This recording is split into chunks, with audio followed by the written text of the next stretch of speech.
Every athlete has a unique story about how they started playing sports. For senior men's hockey player Kevin Lombardi, that story starts with brotherly love. So I have an older brother, and obviously as a younger kid, you want to always look up to your older brother. And so I was 2 years old. I started skating just because I wanted to do everything that my older brother did. As the years progressed, Kevin got better and better. And for his senior year of high school, he decided to transfer to Lake Placid, New York to play for the Sioux City Musketeers of the USHL. It was the best decision I've made. We were playing against the top teams in the country. Every game was a good game, and it was the best place to get noticed for me. Kevin has been with the men's hockey team since his freshman year, and as his career progressed, he saw his role on the team increase over the years. So freshman year, I was a little limited role, kind of just trying to figure it out for myself. And then sophomore year, I got off to a good start, and my role kind of increased there, and kind of just ran with it from there. Going into his junior season, Kevin was eager to be a big part of the Sacred Heart men's hockey team's rotation.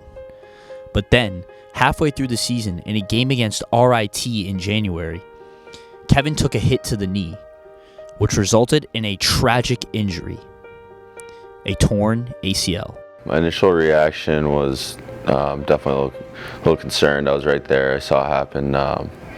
Kind of a freak play, going for a puck, and you see him kind of get twisted up the wrong way.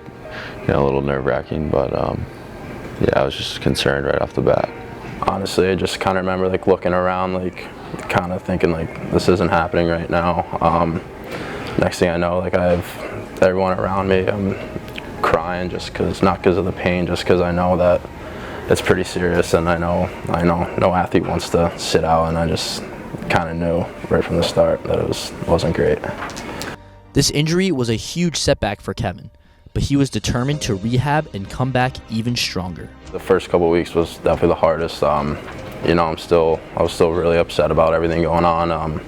Talked to my parents, and they gave me 1 weekend to be upset, get everything out of me, and then they said once that Monday hits, you gotta start going, because you're the only person that's gonna get through this. And basically just support with all my family and friends just helped me along the way. I think he stayed mentally strong, which is probably the most important thing when you go through an injury like that, is staying mentally strong and just sticking with it. It's got to be hard, especially him going to his senior year with an injury like that. I'm sure there was days that were very hard, but he stayed positive and just went through it and grinded.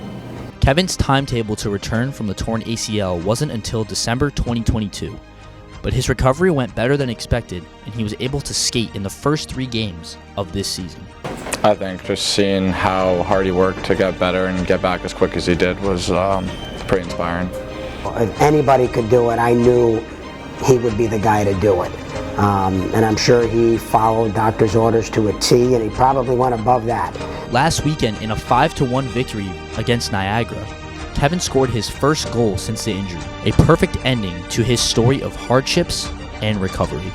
You could kind of exhale as a player. That first one goes in, and I think he's getting better every game with the timing and everything. So we're looking for a big year from Kev. Kevin's story shows that if you work hard and persevere through the tough times, even when everything looks grim, you can accomplish anything you put your mind to.